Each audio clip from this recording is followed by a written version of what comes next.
Hey guys, welcome back to my channel. Today we're gonna talk about the EK. What's it going on and how's it doing? I know you guys know I bumped the car, messed up the bumper. I'm getting the car resprayed from a local shop here in Ohio because this is where I'm at. I'm in Byesville, Ohio, and that's it.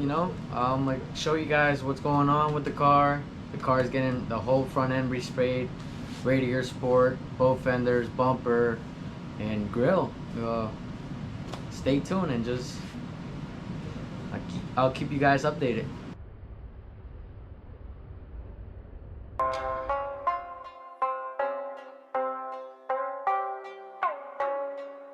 だったらその先を引っ込めてくれねえか Just dropped it off here at the paint shop. Get the whole front end resprayed.